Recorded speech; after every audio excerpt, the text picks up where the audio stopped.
Entonces, la hepatitis básicamente lo que indica es que hay una inflamación en el hígado. Sin embargo, esta no se asocia nada más a un agente infeccioso, sino que además puede estar asociado a fármacos y toxinas. Es decir, los agentes causales o la razón por la que se puede dar un cuadro de hepatitis van a ser bacterias, virus, protozoarios, fármacos y toxinas. Además, hay algunas enfermedades genéticas que también provocan hepatitis. Sin embargo, esto no es como el tema de interés para el curso. Los síntomas van a ser muy similares sin importar la razón de fondo que esté provocando la hepatitis como tal, entonces siempre hay que hacer diagnósticos diferenciales. En el caso de los virus que son causantes de hepatitis, vamos a tener la hepatitis A, la hepatitis B, la hepatitis C, la E y la D. Los más comunes o los que más se van a tamizar en el laboratorio van a ser la hepatitis A, B y C. La E y la D, yo sinceramente nunca he visto que se mande a un paciente a hacer las pruebas, ni tampoco he visto que se haga el diagnóstico de un paciente. Entonces, realmente son muy infrecuentes. La fiebre amarilla también es un virus que es causante de hepatitis, sin embargo, no es tan común. Y los otros dos agentes asociados a hepatitis van a ser citomegalovirus y Epstein-Barr. Sin embargo, ya vimos que la principal enfermedad que van a provocar estos dos últimos agentes van a ser el cuadro de mononucleosis infecciosa, no tanto el cuadro de hepatitis. Sin embargo, recordemos que cuando vimos a esos dos agentes, a estos dos virus, yo les había mencionado que podrían provocar una hepatomegalia. Entonces, también se ha asociado en cierta medida a cuadros de hepatitis. La hepatitis A, para empezar, va a ser un virus ARN sin envoltura. Y quiero de una vez aclarar, aunque todos estos virus que les mencioné, hepatitis A, B, C, D y E, causan el mismo cuadro, no son el mismo o no son parte de la misma familia de virus, sino que algunos son ARN, otros son ADN, algunos pertenecen a la familia de Picorna, otros pertenecen a la familia de Panaviridae, entonces cada uno tiene diferente familia. Yo no les anoté eso aquí en la diapositiva porque a mí no me interesa que ustedes aprendan el nombre de la familia al cual pertenece cada virus, pero es nada más como para que lo tengan presente, que a pesar de que tienen el mismo cuadro clínico, no vienen del mismo grupo viral o no comparten las mismas características entre ellos. Entonces, continuando, hepatitis A va a replicar en citoplasma, al igual que la mayoría de virus ARN, y las células blanco van a ser, por supuesto, los hepatocitos. Este virus no posee envoltura, por lo tanto sabemos entonces que es un virus que se libera por lisis celular, provocando entonces la destrucción de los hepatocitos. Los seres humanos van a ser los principales hospederos naturales y por lo tanto es un virus que se contagia principalmente por ruta fecal oral, pero además puede ser contagiada a otras personas a través de transfusiones, lo cual ya ahora es poco frecuente, ya que se han mejorado mucho las técnicas de tamizaje. También se puede contagiar a otra persona a través de relaciones sexuales y también el uso de drogas por compartir las jeringas. El riesgo principalmente se va a deber a aquellas personas que viven en hacinamientos, en hospitales psiquiátricos, en escuelas, y lo principal a lo que es asociado a hepatitis A va a ser a la ingesta de agua potable que esté contaminada. También verduras contaminadas y mariscos contaminados. Entonces, hepatitis A, de todas las hepatitis que vamos a hablar hoy, vamos a considerar que esta es una de las principales que se transmite por ruta fecal oral, es decir, por ingesta como tal. Entonces, de las 5 que les mencioné, tanto hepatitis A como hepatitis E van a ser las únicas que se transmiten por ruta fecal oral. Más adelante vamos a ver la hepatitis C. Generalmente las infecciones son subclínicas, casi nunca requieren de hospitalización, a menos de que sea un paciente con alguna enfermedad de fondo. Y estas infecciones subclínicas o asintomáticas es lo que promueven o es lo que ocasionan que se perpetúe el virus en el ambiente, es decir, que no se pueda eliminar. Y en este caso, para hepatitis A, no va a haber portación crónica, es decir, se va a provocar o se va a generar el cuadro clínico como tal, con las manifestaciones. Este va a durar aproximadamente unos 15 días como máximo y luego ya va a resolver y va a desaparecer el virus, adquiriendo de una vez inmunidad protectora con anticuerpos de tipo IgG que van a perdurar de por vida. Es decir, nos podemos enfermar únicamente una vez. La replicación inicial se va a dar a nivel de la mucosa entérica. Entonces podemos detectar el virus a nivel de heces. El virus va a salir en esos días antes de que se presenten los síntomas o las manifestaciones. Es decir, de 10 a 15 días antes, la persona va a estar excretando el virus sin tener aún ningún cuadro ni ninguna sintomatología. Y ya cuando aparecen los síntomas, se debe a que ya hubo producción de anticuerpos, ya hubo respuesta inmune y se eliminó el virus. Entonces, cuando tenemos la sintomatología, ya no hay presencia del virus. Y por eso casi nunca hay como hospitalizaciones y tampoco hay tratamiento como tal, ya que el tratamiento sería como de soporte, principalmente de tipo corticosteroides para disminuir la respuesta inmune, y no se administran antivirales porque ya en el momento en que tenemos sintomatología y que el paciente acude al centro médico, ya no hay virus que atacar. Posteriormente, que el virus replica en la mucosa gástrica, va a provocar una viremia. Cuando llega a sangre, aprovecha y se dirige hacia sus células blancas, que recordemos que van a ser los hepatocitos. Entonces, a pesar de que replique en mucosa entérica, su célula principal, como ya les mencioné, van a ser las células hepáticas. Aquí van a provocar infiltrados en células linfoides, va a provocar necrosis del parénquima hepático y va a proliferar en las células de Kupffer. ¿Alguien recuerda cuáles son estas células? ¿Me lo pueda mencionar? Son como los macrófagos, ¿no? ¿Perdón? Disculpe, ¿me escuchan? ¿Sí? Son como los macrófagos que están en el hígado, ¿no? Exactamente, muy bien. Además, van a haber grados variables, de estasis biliar. Recordemos que la estasis biliar es básicamente cuando hay una obstrucción a nivel de la bilis y por lo tanto las bilirrubinas no se unen a la bilis. Entonces, lo que pasa en estos casos es que tenemos heces alcohólicas o heces amarillentas, porque únicamente va a estar saliendo las bilirrubinas a nivel hepático y va a provocar ese color amarillento. Además, esta estasis biliar va a llevar en muchas ocasiones a que no se pueda eliminar la bilirrubina de forma adecuada y por lo tanto se termine excretando a nivel renal, provocando orina amarillenta, o si no, se acumula a nivel de sangre y provoca un cuadro de ictericia. Va a haber entonces daño de los hepatocitos, este daño va a estar inducido tanto por la respuesta inmune, que en este caso van a ser los linfocitos T, CD8 o citotóxicos, y además va a también estar inducida por el daño del virus. Recordemos que el virus sale por lisis y la lisis provoca la destrucción de la célula como tal. Generalmente la infección se va a aclarar, es decir, el virus va a desaparecer y el daño se va a revertir. Prácticamente en la mayoría de los casos no quedan secuelas, siempre logra una curación completa del paciente. Es realmente muy raro aquellos escenarios en donde veamos una necrosis hepática aguda, que sería como el daño más grave que puede ocurrir, llevando entonces incluso a cuadros como de cirrosis. Sin embargo, esos escenarios se originan más o son más comúnmente encontrados en pacientes con alguna enfermedad hepática ya de fondo. Como ya les mencioné, va a haber producción de anticuerpos. En un inicio va a haber producción de IgM y posteriormente la IgG. La IgG es la que va a perdurar de por vida y la que nos va a brindar inmunidad. Va a haber mayor riesgo de contagio durante la época sin síntomas, ya que en ese momento no nos damos cuenta de que somos personas que contenemos un virus y que lo andamos excretando y por lo tanto podemos estar en contacto con otras personas sin ningún cuidado higiénico y transmitible el virus, ya sea por alimentos o por agua que contaminamos. Se le conoce también como hepatitis infecciosa o hepatitis de corta duración y el nombre se debe al agente causal, que en este caso infecciosa es porque es un virus, la etiología, y de corta duración es porque no pasa de más de 15 días. Este periodo que yo digo de 15 días me refiero al periodo con sintomatología, es decir, la persona tiene de 1 a 15 días manifestaciones visibles.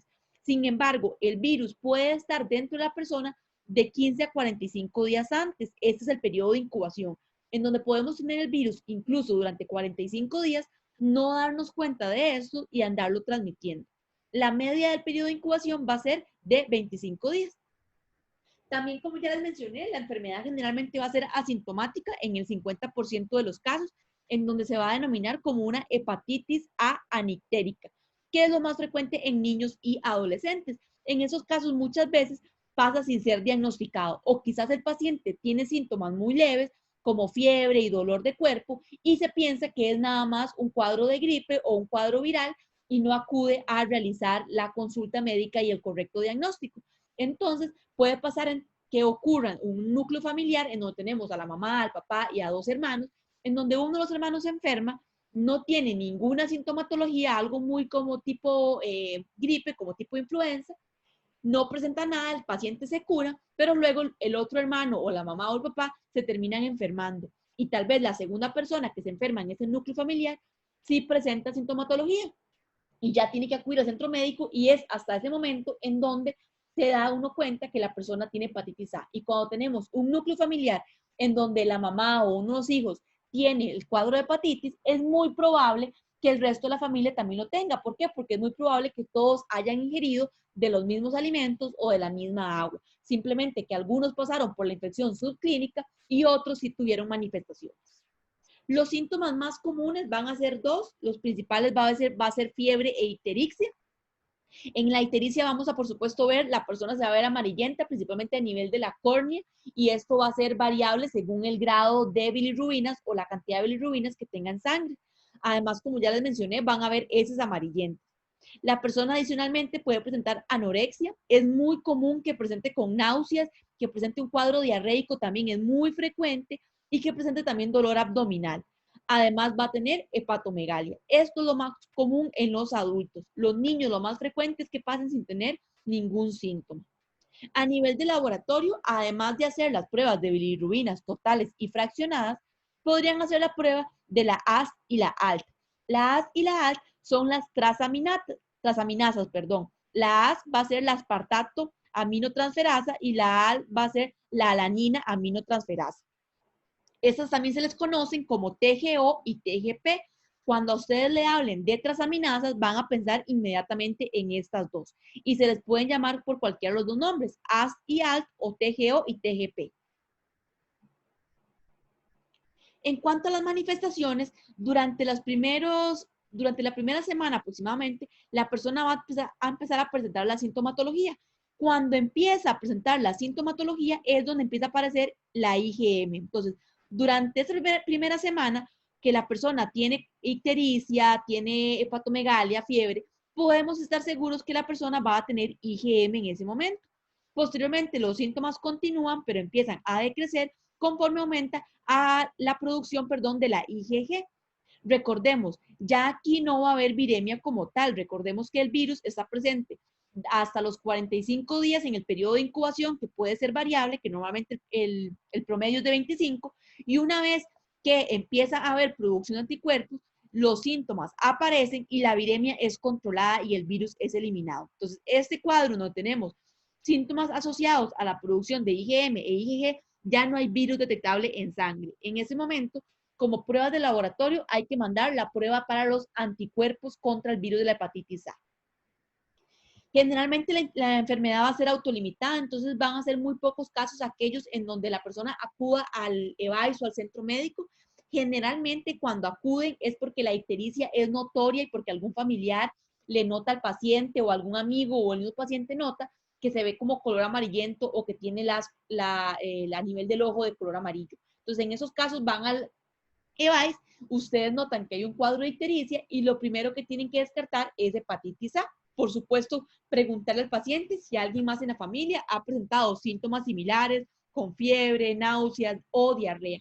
La diarrea también es algo bastante frecuente que yo he visto que muchos pacientes llegan al EVAIS o llegan al centro de salud y nos dicen, mira, es que llevo ya como una semana con diarrea y además ahora me estoy viendo como amarillento. Entonces ya en ese momento pensamos en algo más a nivel gástrico y aprovechamos y le mandamos dentro del panel de descarte los anticuerpos para hepatitis A. Para este virus va a existir una vacuna, sin embargo, a nivel de Costa Rica, esta no se va a poner, no es frecuente que se utilice, y es muy raro, como ya les había mencionado, que el cuadro culmine en una hepatitis fulminante fatal con necrosis hepática. Generalmente va a ser autolimitada y en muy pocos escenarios se puede llegar a complicar. Pacientes con síntomas y signos ya tienen anticuerpos en suero, como ya les mencioné. Entonces lo que vamos a hacer es buscar la IgG y la IgM. Esto a nivel de laboratorio, ustedes lo mandan nada más como anticuerpos para el virus de la hepatitis A. No se hace distinción entre si es IgM o IgG, a menos de que sea un cuadro complicado, en donde ya queremos saber si la persona lleva muchos días de evolución. Sí, pero siempre lo que se hace es hacer como los anticuerpos totales. En la fase de convalecencia o de curación, ya la persona va a tener nada más la IgG, y en el pasado, además de la serología, se podía hacer cultivo y identificación en microscopio electrónico para investigación, es lo que se utiliza en este momento. En el pasado era la forma diagnóstica, pero ya como les he mencionado repetidas veces, es una técnica bastante difícil y complicada de repetir a nivel de laboratorio, entonces ya casi no se usa. Y para el diagnóstico de hepatitis A, vamos a utilizar únicamente la serología. En cuanto al tratamiento y prevención, como tratamiento ya les mencioné que lo principal va a ser el sostén, es decir, que la persona no se vaya a deshidratar, que vaya a tener reposo. En muchos casos podrían dar corticosteroides tal vez para disminuir un poco los síntomas, pero lo más frecuente es que una vez que hacen el diagnóstico, manden al paciente para la casa sin ningún tratamiento adicional, más que reposo y tal vez hidratación. En este momento hay que decirle a la persona y a los familiares que tengan mucho cuidado de no entrar en contacto con esa persona o alguno de sus fluidos o alimentos que está ingiriendo ella para que no haya más contaminaciones en el núcleo familiar. Y en caso de que alguien más sienta síntomas, que se presente de una vez al centro médico. En cuanto a la inmunización pasiva, que es también una de las formas que se puede utilizar como tratamiento, casi igual no se usa porque es bastante costoso y como la enfermedad es autolimitada, no se recurre a esto, pero lo que se hace es básicamente igual administrar anticuerpos durante el periodo de incubación, es decir, cuando hubo alguien que estuvo en contacto con una persona enferma a la que se diagnosticó hepatitis A, se le podría dar esta inmunización pasiva para que entonces la persona o no se enferme o que se disminuyan los síntomas y la intensidad de estos. Sin embargo, si la persona ya tiene sintomatología, ya la inmunización pasiva no va a servir y no va a estar indicado. Se le puede administrar a personas con contactos de riesgo y que además tengan factores de fondo, tal vez de personas que tuvieron un contacto con una persona con hepatitis A y que además acaban de pasar por un trasplante. Entonces no queremos que esa persona vaya a tener un rechazo de un órgano producto de este cuadro viral. Entonces podría evaluar dar el tratamiento. En cuanto a la inmunización activa, que ya les mencioné que también había vacuna, lo que se utiliza es virus destruido inactivado. Esta va a proteger al 100%, está recomendado tanto en niños como en adultos que tengan riesgos de infecciones. Entonces, más que todo, se utiliza en países donde hay una alta prevalencia de casos y lo que se hace es aplicar 2 dosis con una diferencia de 6 meses a 1 año. Es decir, si yo pongo una dosis en marzo, la siguiente dosis la voy a poner hasta en marzo del otro año como máximo. Y con eso ya es suficiente para que la persona quede con inmunidad protectora. Y por supuesto, la vacuna va a ser preferible sobre la inmunización pasiva, porque además es de menor costo. Continuando, el virus de la hepatitis B es un virus ADN. Vea que aquí tenemos la primera diferencia y que además tiene envoltura. Entonces, a pesar de que es el agente causal de un cuadro clínico similar al de hepatitis A, no pertenecen a la misma familia de virus. Va a tener antígenos importantes, como por ejemplo el antígeno E de la hepatitis B, el antígeno nuclear y por supuesto también el antígeno de superficie. El antígeno de superficie es de los más importantes porque contra este es con el que se genera el anticuerpo que va a ser protector, que va a ser el anticuerpo contra el antígeno de superficie. Adicionalmente, se va a formar anticuerpos contra cada uno de esos antígenos importantes, es decir, un anticuerpo contra el antígeno nuclear y un anticuerpo contra el antígeno E. En cuanto a la ubicación de esos antígenos, vamos a ver que el anticore, que es el antígeno nuclear, el antígeno contra la hepatitis, el antígeno E, perdón, de la hepatitis B y el ADN, se van a ubicar a nivel del núcleo de los hepatocitos infectados. Es decir, se va a encontrar a nivel intracelular. Mientras que el antígeno de superficie puede estar en el citoplasma de los hepatocitos, pero también se puede encontrar de forma más común en circulación y es más fácil de detectar. Además de circulación, también va a estar el antígeno E. El antígeno E muchas veces es utilizado como un marcador de replicación, ya que este lo vamos a poder detectar cuando el virus está replicando activamente, es decir, cuando está dentro de las células secuestrando la maquinaria enzimática y produciendo más partículas virales. Y en este cuadro vamos a tener básicamente la nomenclatura de los antígenos y de los anticuerpos que se forman. Entonces, como ya vimos, vamos a tener el antígeno de superficie, el antígeno core y el antígeno E. El antígeno E ya les mencioné que va a ser como un indicador de replicación. El antígeno de superficie es el que vamos a ver siempre a nivel de suero cuando estamos en una infección activa presente. El antígeno nuclear va a encontrarse a nivel interno y se utiliza mucho para también hacer el diagnóstico, y luego los anticuerpos. Los anticuerpos, el que más comúnmente se tamiza, va a ser el anticuerpo contra el antígeno de superficie. Este anticuerpo es el que se va a formar cuando ponemos la vacuna en la persona. Únicamente el anticuerpo contra el antígeno de superficie va a estar presente o va a ser positivo en aquellas personas vacunadas. Si tenemos a una persona con un anticuerpo contra el antígeno de superficie positivo y adicionalmente alguno otro de los antígenos o los anticuerpos, ya podemos asumir que la persona no está positiva por la vacunación, sino que sí tuvo un cuadro como tal, que ya más adelante vamos a ver esto con más detalle. Esta va a ser la morfología normal del virus, todos los componentes que va a tener, las estructuras que pueden llegar a tener, y nada más les pongo esta imagen como un ejemplo para que vean cómo se ve el virus más o menos. El ciclo de replicación, al igual que hepatitis A, por supuesto, va a tener tropismo a nivel hepático, a nivel de las células hepáticas, va a tener el antígeno de superficie, que es el principal que se va a formar durante la replicación viral junto con el antígeno E. Este antígeno de superficie va a servir como unión a los hepatocitos, es decir, funciona como anclaje para que se empiece a dar la invasión celular. Va a haber una transcripción inversa para pasar de ARN a ADN y que posteriormente se pueda dar la síntesis de proteínas. El virus se va a ensamblar y va a salir por exocitosis. Recordemos que es un virus que va a estar envuelto. Y este virus tiene una peculiaridad que podría llegar a integrarse en el genoma celular. ¿Y qué quiere decir esto? Cualquier virus que pueda integrarse en el genoma celular es un virus que puede causar o que puede ocasionar una enfermedad crónica. Entonces, en el caso de la hepatitis provocada por hepatitis B, vamos a tener dos tipos de cuadro, principalmente un cuadro agudo y un cuadro crónico.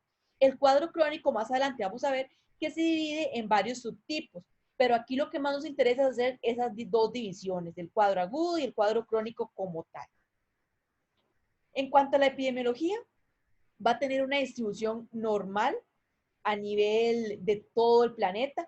Se asocia mucho a enfermedades de transmisión sexual, de hecho es la principal forma de contagio.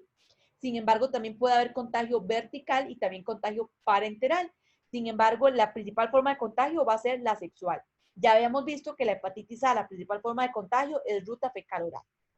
Se ha visto que es muy prevalente en pacientes con SIDA, que el 10% de los pacientes con SIDA son portadores crónicos de hepatitis B, es decir, no logran resolver el cuadro y el virus se inserta en el material genético y permanece por un tiempo prolongado.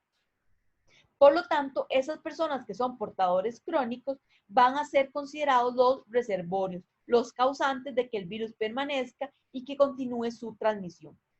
Se ha visto que hay una mayor prevalencia, además, del antígeno de superficie en hombres homosexuales, en donde son personas que no son diagnosticadas y transmiten el virus a sus parejas.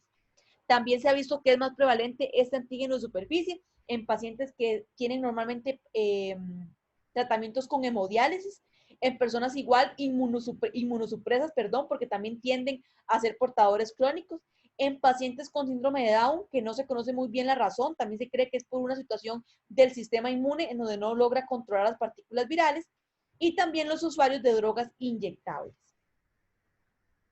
Como ya les mencioné, va a haber mayor riesgo por contacto sexual, sin embargo, también puede ocurrir, por ejemplo, por pinchazos y transfusiones. Cuando una persona se pincha o es transfundida con una sangre que tiene hepatitis B, siempre se le va a dar profilaxis. En el segundo escenario de las transfusiones, realmente ya esto, por lo menos aquí en Costa Rica, sinceramente no ocurre. ¿Por qué? Porque ya, como les mencioné en el pasado, hay muy buenos métodos de tamizaje y confirmatorios para evaluar esas enfermedades de transmisión sexual que podrían llegar a transfundirse si no se tienen los cuidados pertinentes. Entonces, ya por transfusiones es muy bajo el riesgo, sin embargo, por pinchazos todavía podría ocurrir, principalmente por personas que trabajen a nivel de salud. La transmisión vertical, algo importante es que esta va a ocurrir durante el parto. Entonces, podríamos tratar de tener o de inducir a la mamá a tener un cuadro a una cirugía, o una cesárea. ¿Para qué? Para evitar que se dé entonces la transmisión como tal, ya que la transmisión no va a ser placentaria. Aquí algo importante es que durante el parto, si tenemos a una mujer positiva para hepatitis B y no hacemos una cesárea, hay un 90% de riesgo de que el niño se vaya a contaminar. ¿Y cuál es el problema? Que una vez que el niño se contagia, él, como no tiene un sistema inmune maduro, no va a producir anticuerpos contra el antígeno de superficie, que recordemos que este va a ser el anticuerpo protector. Entonces, ¿qué pasa? Que se vuelven portadores crónicos. Entonces, la mayoría de niños, entre un 90 al 100%, entran en un estado de portación, sin enfermedad clínica evidente, porque la clínica o los síntomas asociados están principalmente relacionados con la respuesta inmune. Otro de los cuadros que podría provocar hepatitis B es un carcinoma hepatocelular. Estos carcinomas hepatocelulares son aquellos pacientes que tuvieron un cuadro agudo sin síntomas, es decir, asintomático, que luego entraron en fase crónica porque no lograron eliminar las partículas virales y llevan ya varios años con hepatitis B en su organismo. Entonces, como el virus se inserta dentro del material genético, podría asociarse a ciertos oncogenes que lleven a la producción de este cáncer, una vez que el virus persiste en el genoma de las células que llegó a infectar en algún momento. En estos escenarios va a haber anticuerpos. Sin embargo, el anticuerpo no va a ser suficiente o no va a lograr eliminar el virus una vez que se inserta en la célula. Hay mayor riesgo, además, de desarrollar ese tipo de carcinoma hepatocelular en pacientes que sean portadores crónicos, como ya les mencioné. Es decir, es poco frecuente que una persona tenga un cuadro agudo y que años después desarrolle el carcinoma hepatocelular, sino que lo frecuente es que la persona pase por los 3 estados, es decir, cuadro agudo, cuadro crónico y finalmente desarrolla el carcinoma o incluso un cuadro de cirrosis. La disminución de las transfusiones, como ya les mencioné, se ha disminuido gracias al tamizaje a través de la detección del antígeno de superficie y del anticuerpo contra el antígeno de superficie y el anticuerpo contra el antígeno core. Esta es la nomenclatura para referirse al anticuerpo al anticuerpo que va dirigido contra el antígeno core. Esta C se refiere a esto, antígeno core o antígeno nuclear. Son lo mismo. El periodo de incubación va a ser de 30 o incluso hasta 180 días. Vean que la persona podría ser portadora del virus y estarlo transmitiendo durante un lapso prolongado de días. Y la media va a ser de 60 a 90 días como periodo de incubación. Podrían haber casos principalmente asociados al cuadro crónico en donde se observe una erupción cutánea y una artritis. Generalmente estos van a aparecer después de los síntomas una vez que se levanta la respuesta inmune debido a la formación de complejos inmunitarios que van a llevar a activar el complemento a nivel cutáneo. Vamos a tener, como les he mencionado también ya en varias ocasiones, que el anticuerpo contra el antígeno de superficie va a ser protector y es el que ayuda con la resolución de la enfermedad. Aquellas personas que son portadoras crónicas no van a tener la formación de este anticuerpo, es decir, si le hacemos pruebas, va a salir este negativo. La inmunidad celular, es decir, linfocitos T, van a brindar también cierta protección, por lo que también se ha visto que personas que tengan deficiencias inmunitarias tienden más a desarrollar enfermedades crónicas. Luego tenemos el anticuerpo contra el antígeno core, que se asocia más a portadores crónicos cuando tenemos positivo el IgG. Entonces, aquí es algo importante. Cuando hacemos el anticuerpo contra antígeno de superficie, vamos a hacer la búsqueda de anticuerpos totales, es decir, no los clasificamos en IgG e IgM. Sin embargo, con el anticor tenemos las 3 opciones. Podemos hacer un anticor total, un anticor IgG y un anticor IgM. ¿Y en qué nos va a servir esto? Nos va a servir porque aquellos casos donde tengamos nada más la IgM, vamos a pensar en una infección reciente. Mientras que si tenemos el anticor IgG positivo elevado, vamos a pensar más en un portador crónico que tiene una producción persistente del virión. Esos anticuerpos IgG e IgM contra el anticor no dan protección ni van a ayudar a la resolución de la enfermedad. Sin embargo, ayudan al diagnóstico. En el cuadro de hepatitis B crónica van a haber focos de infección inflamatorios persistentes que van a llevar posteriormente a la lisis y destrucción del parénquima hepático, provocando entonces un cuadro necrótico que va a llevar entonces a un colapso a nivel hepático y cuando las células tratan de regenerarse, provocan o producen una especie de fibrosis progresiva. Entonces se va perdiendo la funcionalidad básicamente del órgano. Esta fibrosis en conjunto con la necrosis es lo que puede llevar al desarrollo de una cirrosis hepática post-necrótica. Como ya también se ha mencionado, el virus al insertarse dentro del material genético puede activar un oncogel celular que va a llevar a la producción de cáncer. En la infección crónica vamos a tener ciclos de muertes de hepatocitos alternados con periodos de hiperplasia regenerativa. Y esta es la razón por la que se puede llevar posteriormente a que se desarrolle un carcinoma hepatocelular. ¿Por qué? Porque va a llegar el virus, va a invadir el hepatocito, va a provocar la destrucción de este y en un intento del organismo o del órgano de regenerarse, va a empezar a producir muchas células, provocando fibrosis e hiperplasia. Es decir, un aumento en la masa de ese órgano, en este caso del hígado. Y posteriormente, como además el virus está insertado dentro del material genético, podría activar algún oncogen que además lleve a la formación de células tumorales como tal. Y este aumento de la hiperplasia o este aumento de la producción celular a nivel hepático es también lo que aumenta la probabilidad de que ocurran estas mutaciones activadoras de oncogenes. Entonces, la infección crónica es la que se asocia principalmente a los cuadros de cáncer hepatocelular. Se ha habido que tanto la inmunización activa como inmunización pasiva tienen una buena tasa de protección. Es decir, que si una persona está vacunada, no debería por qué enfermarse. ¿Por qué? Porque es una vacuna que va a brindar protección de por vida, siempre y cuando la persona haya tenido las 3 dosis que son necesarias. Entonces, se considera que la hepatitis B es una enfermedad prevenible y que la vacuna se pone dentro del esquema en Costa Rica. Generalmente la enfermedad va a ser también asintomática y limitada, al igual como ocurre en la hepatitis A, y en caso de que presente síntomas va a ser igual que hepatitis A, va a presentar fiebre e ictericia principalmente.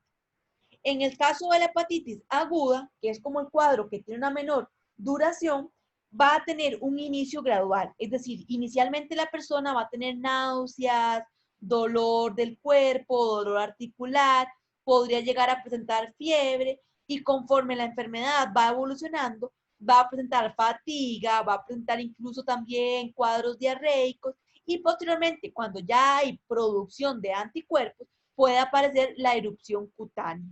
Cuando ya tenemos un compromiso hepático debido a la destrucción de los hepatocitos, es donde entramos entonces en el cuadro de colestasis y es donde empieza a acumularse la bilirrubina a nivel de orina y de sangre y podemos ver a la persona con ictericia. Estos síntomas podrían persistir por meses y luego resolver, pero igual en esos escenarios hay que tener mucho cuidado porque la infección podría hacer que se vuelva crónica. Es decir, que los síntomas desaparezcan en un periodo de tiempo no quiere decir que la persona haya tenido una recuperación total, sino que puede ser únicamente que se pasó de la fase aguda a la fase crónica porque el virus se insertó dentro del material genético y logró continuar su replicación ya como oculto del sistema inmune. Vean que puede volverse crónica en un 10% de los pacientes, generalmente asociado a personas con enfermedades de fondo de tipo inmunosupresa. También en niños y en recién nacidos.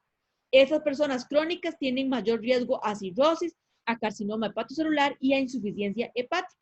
Y en esos casos va a haber replicación continua del virus generalmente, ya que la infección crónica se va a dividir, como más adelante vamos a ver, en infección crónica replicativa y en infección crónica no replicativa. Esto básicamente lo que quiere decir es que en la fase replicativa hay una gran cantidad de partículas virales o de viriones que se están produciendo y saliendo a sangre, contrario a lo que sucede en la no replicativa.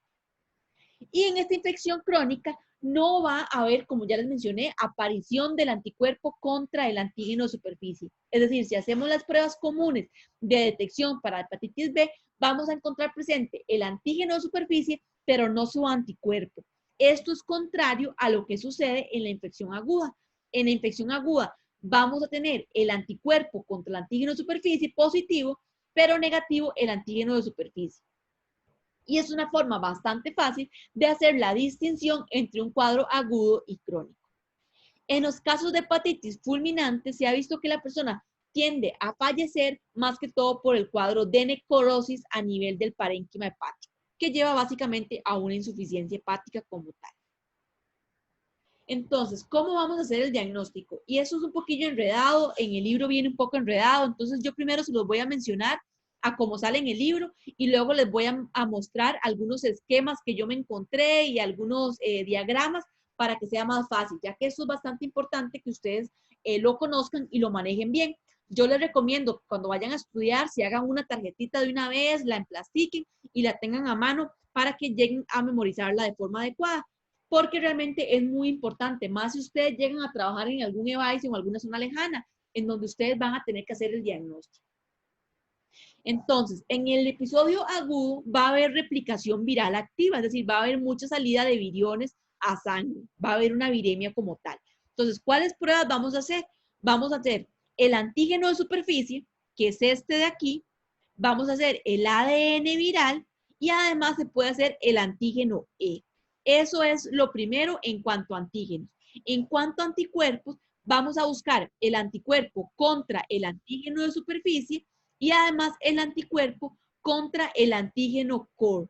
Aquí vamos a buscar ya sea el anticore total o el anticore IgM o IgG por separado, según lo que ustedes prefieran. Este anticore, el tipo IgM, va a desaparecer aproximadamente al año y el que va a perdurar posteriormente a esos 12 meses va a ser la forma IgG.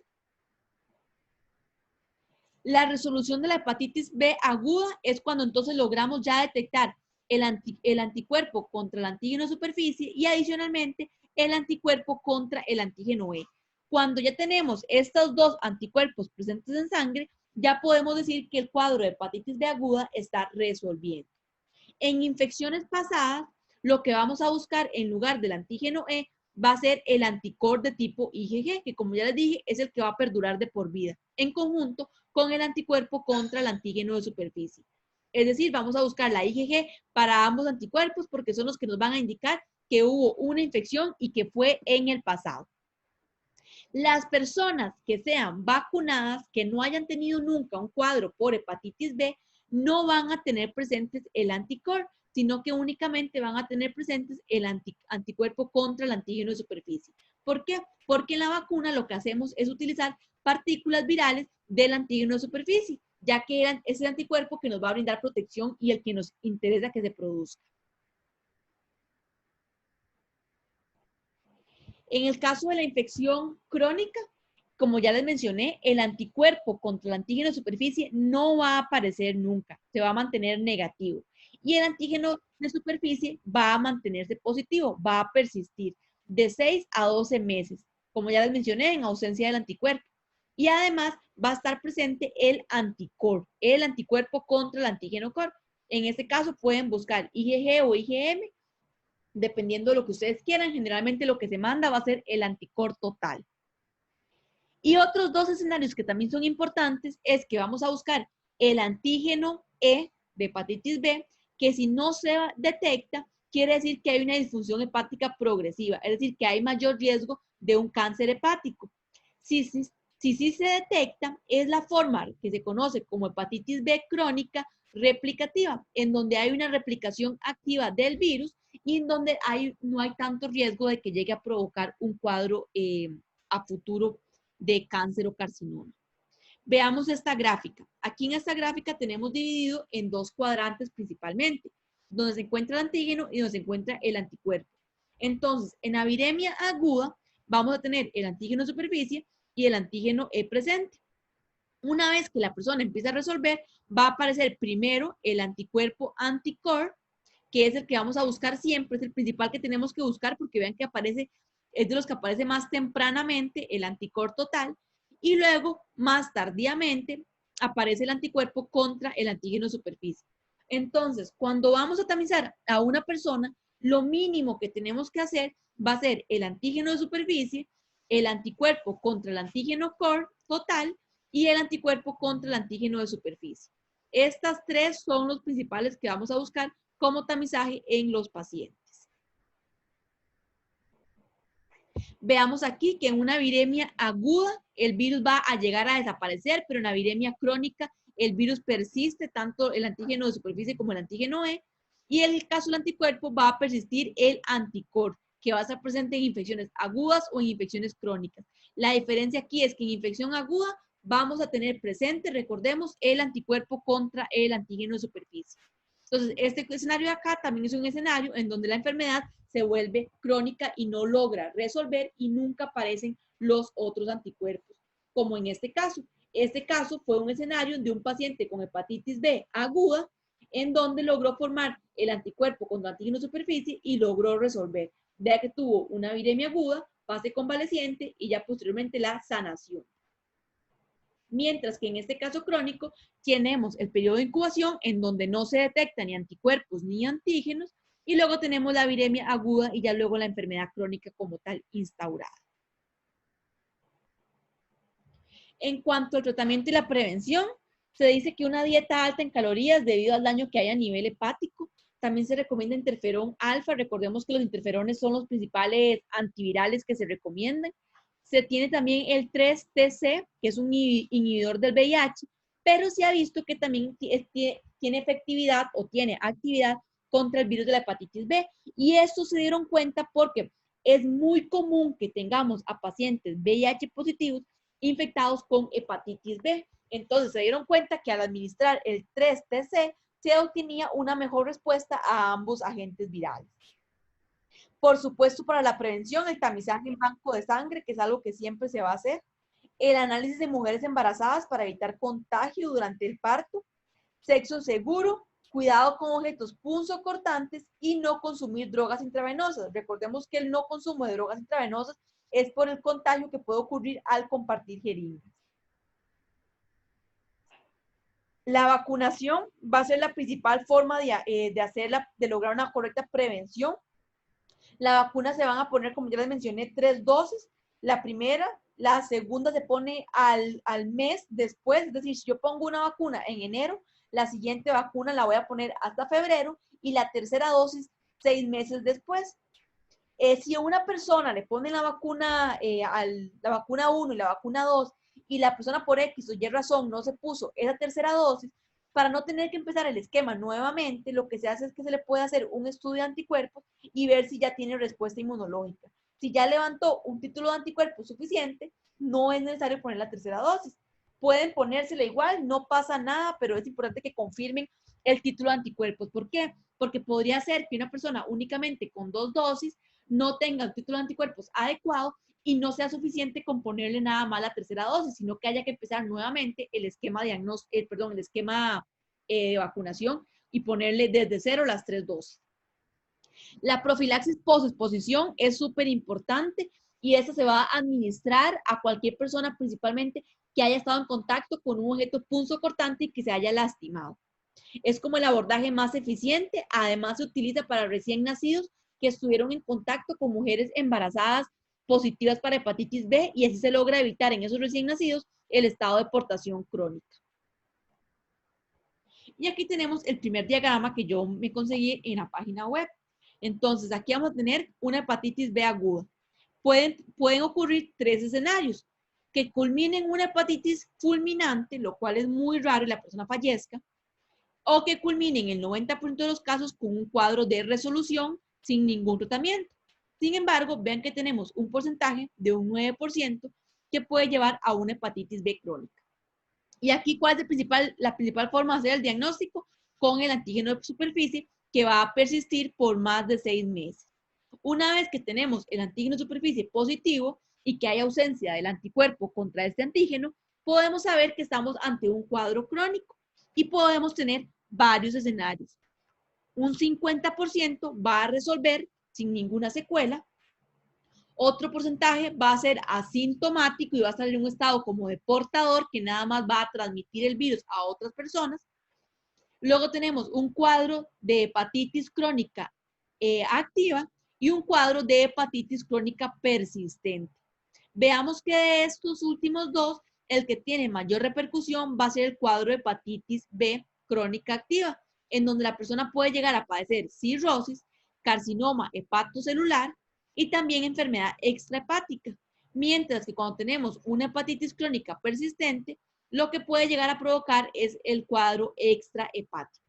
Este cuadro crónico activo quiere decir que hay una replicación permanente del virus invadiendo nuevas células, provocando más destrucción y es lo que va a llevar entonces también a la formación del cáncer. Ahora bien, aquí tenemos un diagrama de una infección aguda. Vamos a ver, según los colores, cuáles antígenos y cuáles anticuerpos van a estar presentes en cada fase. Vean que aquí inicialmente está hablando de días después de la exposición y ya aquí al final está hablando de años después de la exposición. Entonces, este primero que vamos a ver aquí va a ser, por supuesto, el ADN contra el virus de la hepatitis B, que es, por supuesto, el que va a dar primeramente positivo. Posteriormente, además, tenemos el antígeno de superficie, que es de los más importantes de tamizar, y vean que tanto el ADN como el antígeno de superficie van a desaparecer en el momento en donde empieza la aparición de los principales anticuerpos. Además, vamos a tener que este morado va a ser el antígeno E y este verde va a ser las transaminasas, que vamos a tener un cuadro o vamos a tener un escenario donde las transaminasas se van a elevar durante las primeras 10 o 15 semanas de exposición. Veamos que desde tempranamente, incluso antes de la semana 5, es decir, en el primer mes después de la exposición, la persona ya va a desarrollar un anticuerpo, que es el que se produce más tempranamente y el que es como más efectivo para disminuir el periodo de ventana o de detección. Este antígeno core se refiere tanto a la IgM como a la IgG, es decir, el anticuerpo contra el antígeno core total. Y vean que se va a producir de forma temprana y va a perdurar de por vida. Posteriormente, vean que ya todos los antígenos virales, el antígeno superficie, el antígeno E y el antígeno core, y así como el ADN viral, van a desaparecer aproximadamente en la semana 15, cuando se da la aparición del antígeno de superficie y del antígeno E.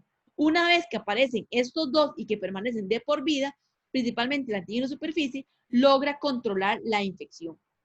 Entonces, básicamente, tenemos un cuadro que resolvió la fase aguda, en donde vamos a tener positivo el anticuerpo contra el core, vamos a tener positivo el anticuerpo contra el antígeno superficie, y va a estar negativo el antígeno superficie y el ADN viral, porque este anticuerpo logró controlar ambos antígenos y genoma.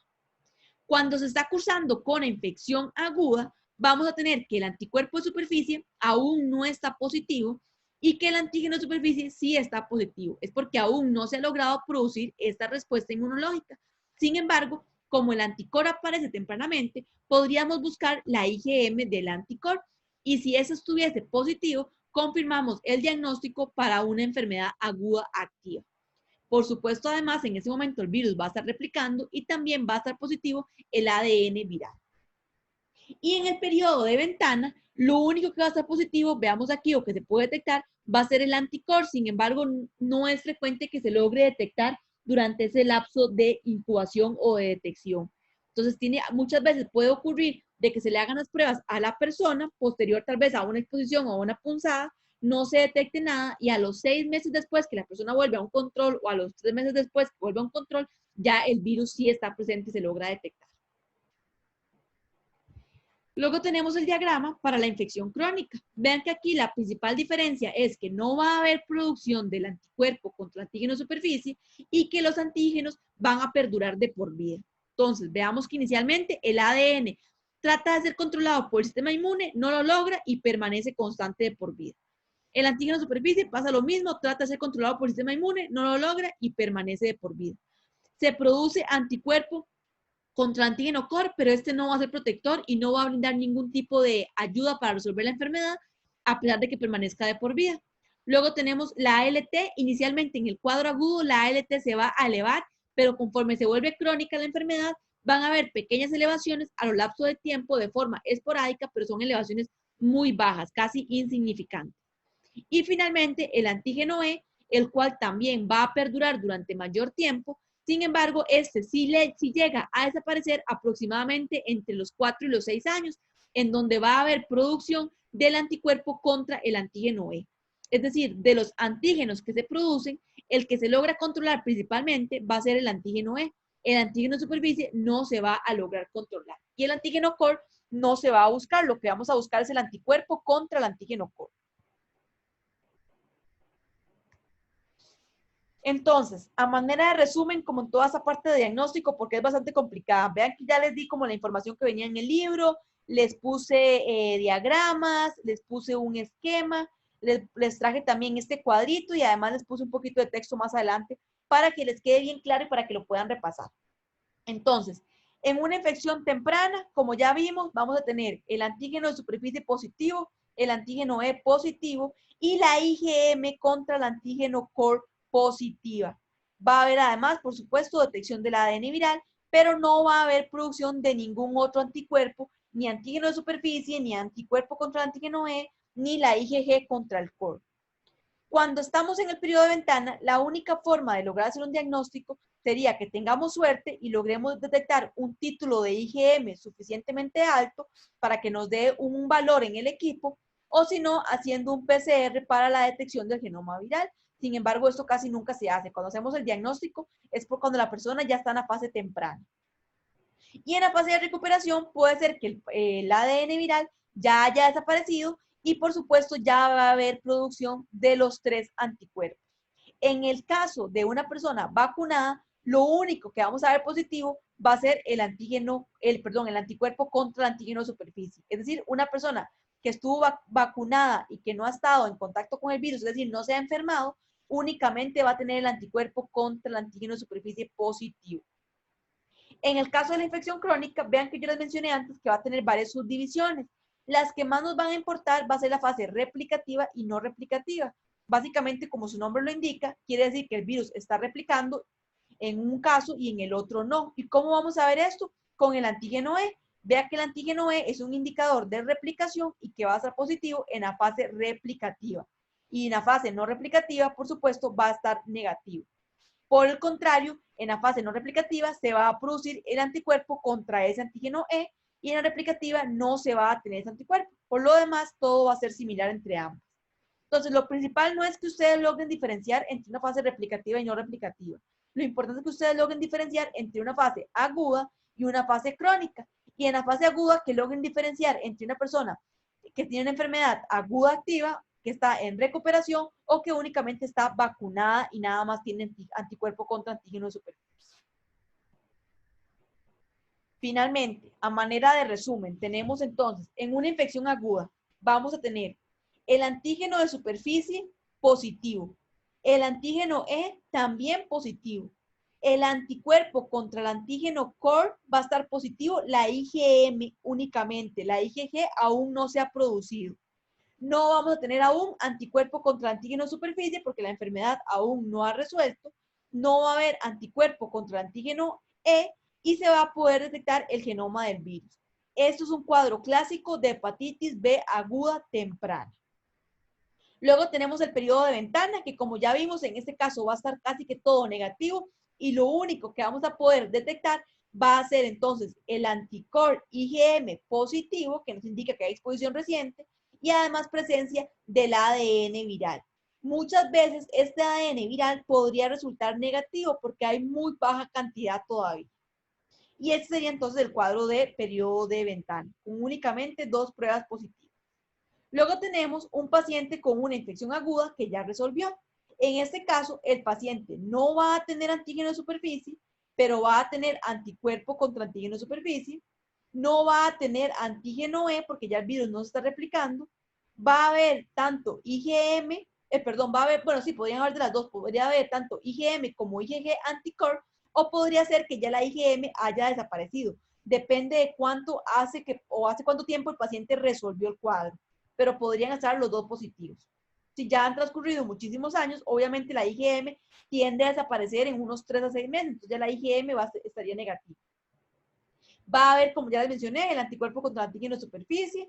El anti-E podría estar presente, pero también hay escenarios en donde no está presente, entonces no es como un muy buen indicador. El anti-E y el antígeno E importan más en el cuadro de infección crónica. Y por supuesto, el genoma ya va a ser negativo porque ya el virus no está replicando y ya el paciente logró resolver. En cuanto al paciente vacunado, como ya les mencioné, no va a haber nada excepto el anticuerpo contra el antígeno de superficie. Es lo único que va a estar positivo. Entonces, de todo lo que les he mencionado de la infección aguda, ¿les queda claro? ¿Les repito algo? ¿No entendieron nada? Porque es un poco enredadillo, más que todo por la nomenclatura. ¿Alguna duda? ¿Están todos dormidos? De mi Doc, una parte no. consulta. ¿Sí? Doc, a nivel de vacunación, ¿hacia qué grupo de población está dirigida? ¿Solo hacia el personal médico y a la persona que estuvo expuesta como tal? O porque, digamos, en ese caso de paciente vacunado, ¿en qué casos me los puedo encontrar? Principalmente se la ponen a personas, población de riesgo, personas inmunosupresas con enfermedades de fondo y también al personal de salud para evitar los brotes que podrían llegar a ocurrir en los centros hospitalarios. Y personas que son como factores de riesgo serían como a mujeres que tal vez vayan o estén planeando quedar embarazadas, podría ser a personas inmunosupresas que tengan tal vez algún cáncer, alguna leucemia, a personas que vayan a ser trasplantadas, principalmente aquellas que son trasplantadas a nivel hepático, pero entonces está más dirigido contra esa población. Igual, cuando tenemos a un paciente vacunado, no va a haber mucha duda porque únicamente vamos a tener el antígeno de superficie positivo. De hecho, yo creo que, digamos, cuando yo nací en mi época, en la época también de ustedes, hepatitis B no estaba incluida dentro del esquema, pero según recuerdo, según me parece, varicela y hepatitis B son de los que se han incluido en el nuevo esquema de vacunación en Costa Rica, el que yo les pasé. Si alguno puede revisar en la imagen del grupo, pero yo creo que tanto varicela como hepatitis B es de los que se han incluido ahora desde el nacimiento, que en nuestra población, de nuestra edad, no estaba como obligatorio y por eso es que todos nos la tuvimos que poner cuando vamos a ir a ser internado o a práctica hospitalaria, pero que ya los niños cuando están naciendo casi que se los ponen de una vez. Ahí sí pueden, luego revisan el esquema de vacunación que yo les pasé, pero me parece que sí, que los dos, hepatitis B y varicela, se acaban de incluir en ese esquema nuevo. ¿Alguna otra duda, chicos? Ahí luego cuando estudien, si tienen alguna duda, me avisan. De fijo, esto es pregunta de examen. Vean que se los estoy diciendo. De fijo les voy a preguntar cómo se hace el diagnóstico para hepatitis. Entonces, para que se lo estudien y que lo entiendan bien. Y les digo que de fijo se los voy a preguntar y no me importa como regalarles los puntos en esta pregunta, porque lo que me interesa es que ustedes básicamente se memoricen y se traguen esto así como bien completo, porque es de las cosas de rutina que ustedes más van a tener que hacer.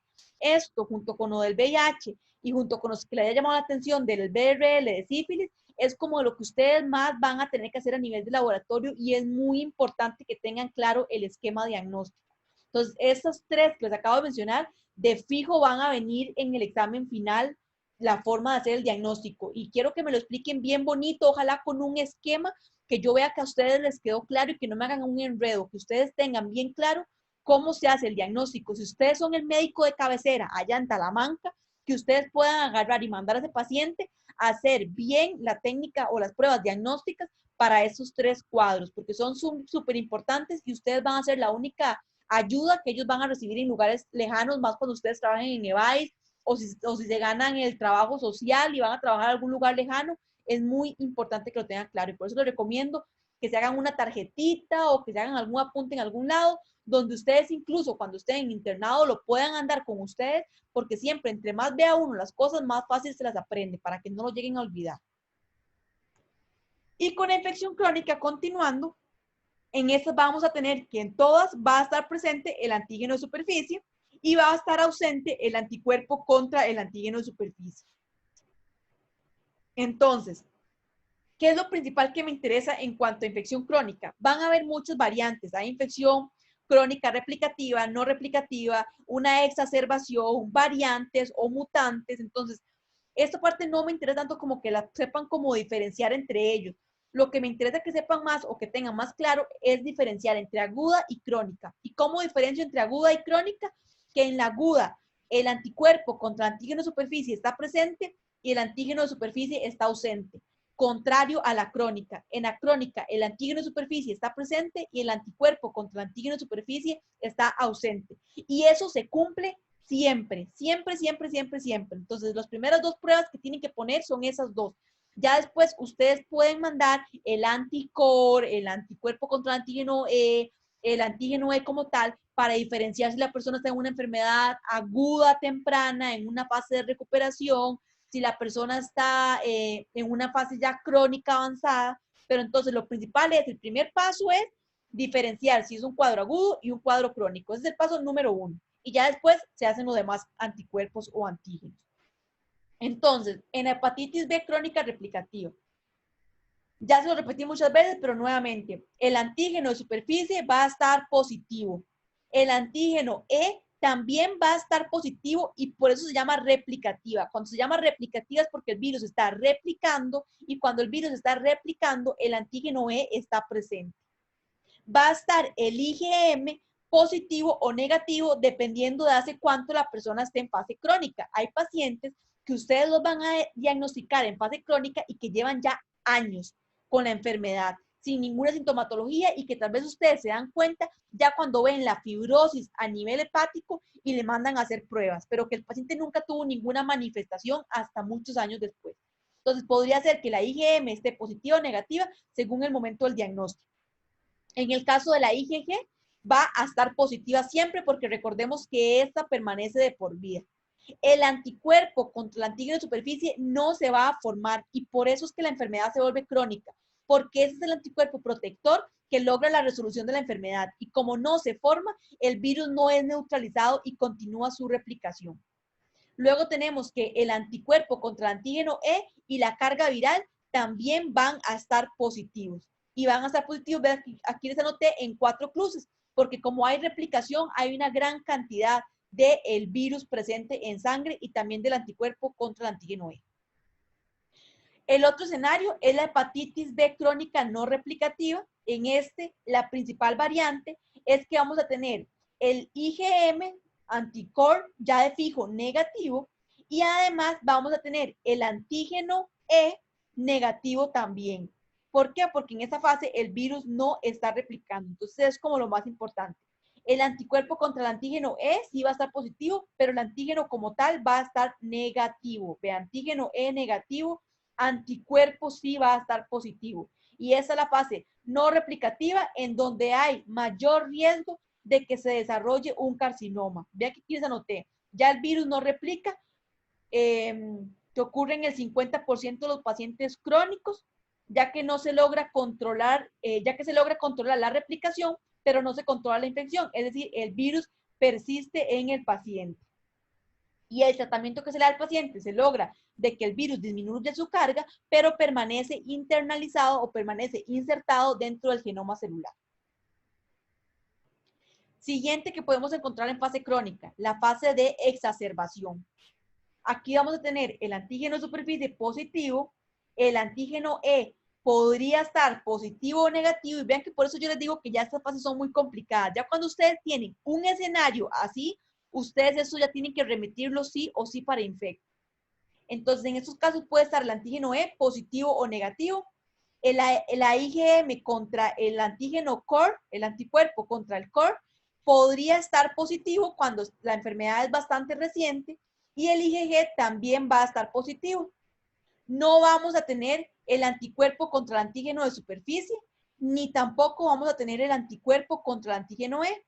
Y podría detectarse genoma celular a nivel de suero.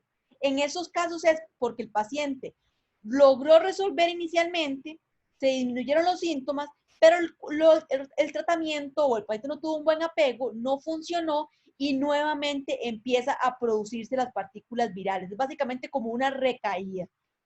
Y entonces nuevamente se empiezan a reclutar linfocitos B, se empiezan a producir IgM, entonces básicamente es como eso, como una reactivación lo que está ocurriendo. Por eso se le llama exacerbación. Se disminuye el virus en sangre y luego vuelve otra vez a aparecer porque el tratamiento deja de ser efectivo. Y finalmente tenemos los mutantes, que esos mutantes, yo aquí les puse como un ejemplo, pero con estos mutantes podría ocurrir básicamente que cualquier cosa. Estos mutantes son frecuentes encontrarlos en pacientes VIH positivos que ya evolucionaron a fase SIDA y que ya están casi que terminales. En esos el virus va a replicar muchísimo, como el sistema inmune está tan deficiente, puede haber producción de anticuerpos, puede ser que no, puede ser que estén todos los antígenos, entonces en esos mutantes puede ocurrir cualquier escenario. Ahí yo les puse este ejemplo, pero en el examen no les voy a preguntar nada de esto porque sí es bastante conflictivo y es más como de la parte de infecto, porque puede ocurrir cualquier cosa. Ok, ya terminamos lo que es hepatitis B. ¿Quedamos claros con el diagnóstico de hepatitis B, chicos?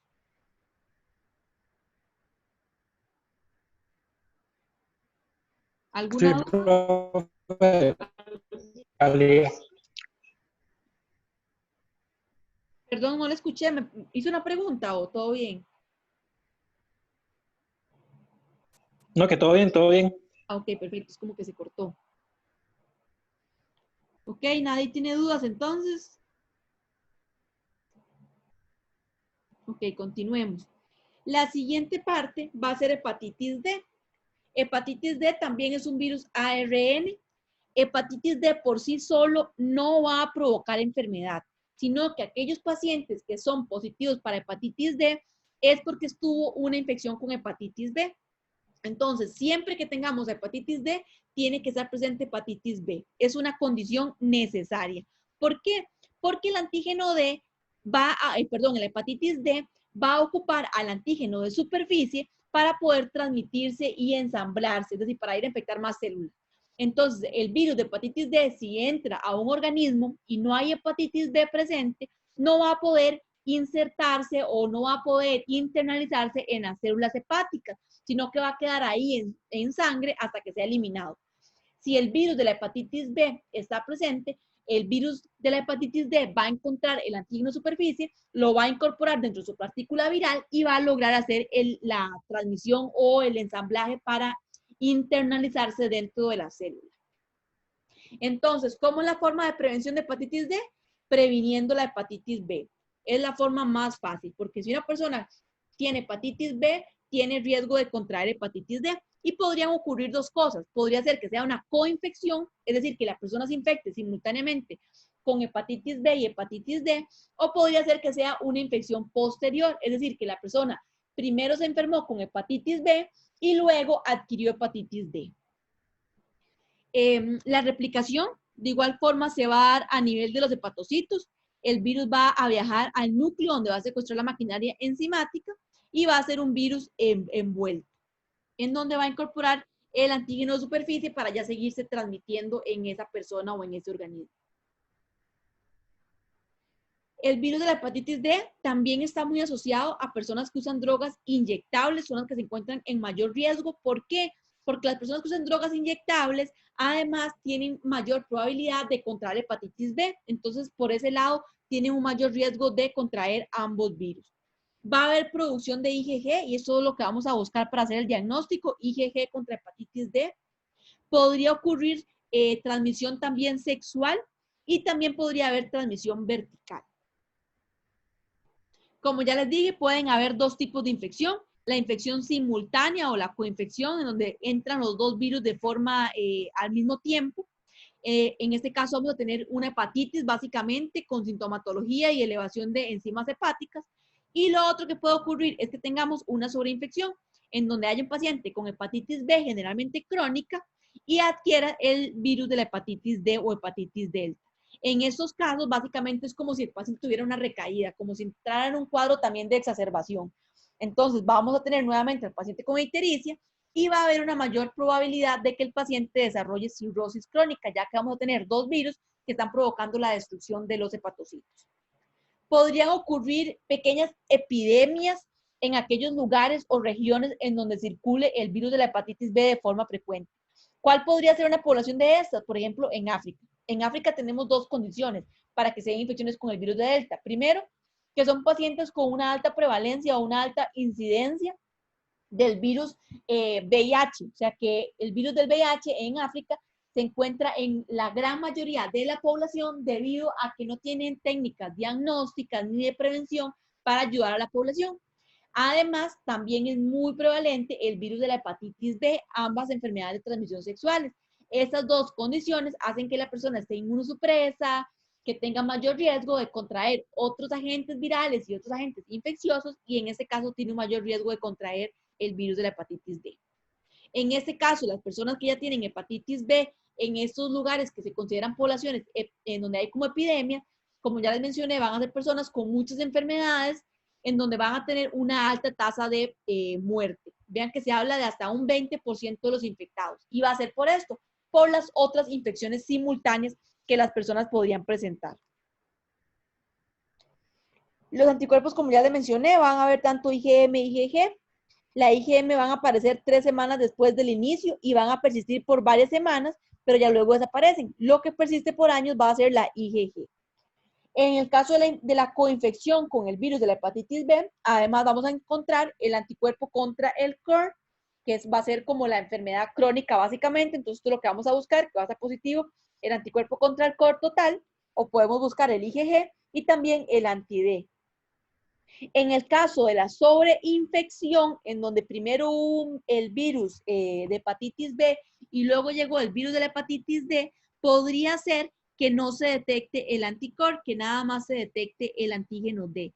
Sin embargo, lo más común es que se detecten ambos anticuerpos. Tratamiento y prevención. Prevenir la hepatitis B es la mejor forma de evitar la hepatitis D. Pruebas de sangre. Las personas con hepatitis D no deberían donar sangre, órganos, tejidos o semen, porque podría ser portador de hepatitis B que se encuentra dentro del genoma celular. Además, podrían ser portadores también de VIH.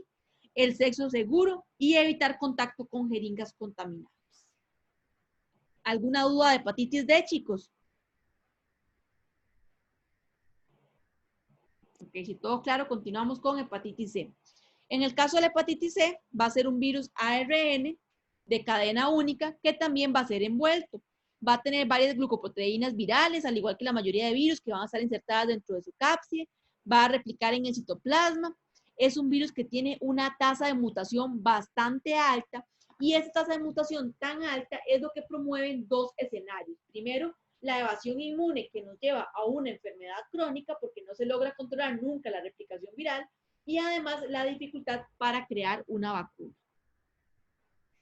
En cuanto a la transmisión, la principal forma de transmisión de la hepatitis C va a ser con jeringas, por personas que consumen drogas y que comparten jeringas. Esa es la principal forma de transmisión. Entonces, es de las principales cosas que ustedes tienen que preguntarle a los pacientes cuando vayan a hacer un diagnóstico diferencial por hepatitis.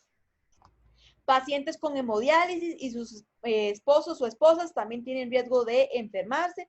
Puede ocurrir transmisión vertical durante el parto y el periodo de incubación puede ser de 6 a 12 semanas.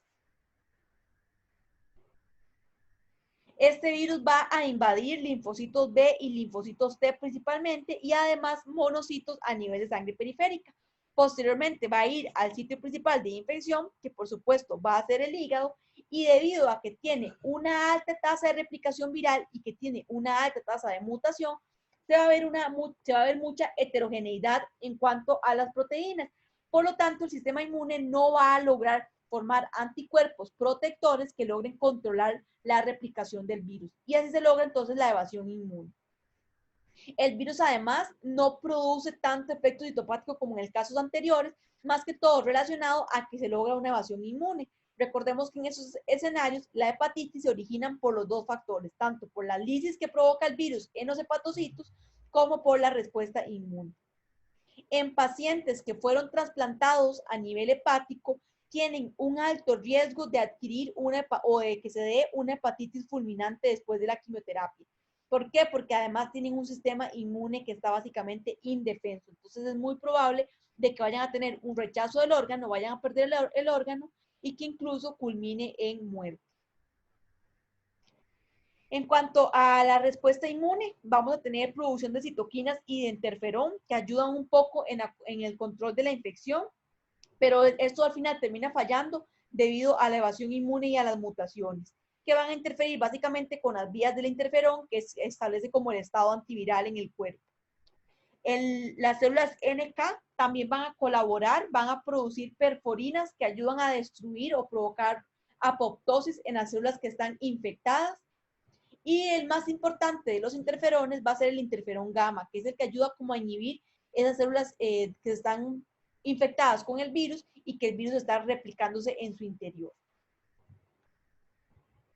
Los anticuerpos van a aparecer unas semanas después de la infección, pero no, como ya les dije, la infección va a persistir porque no se logra controlar.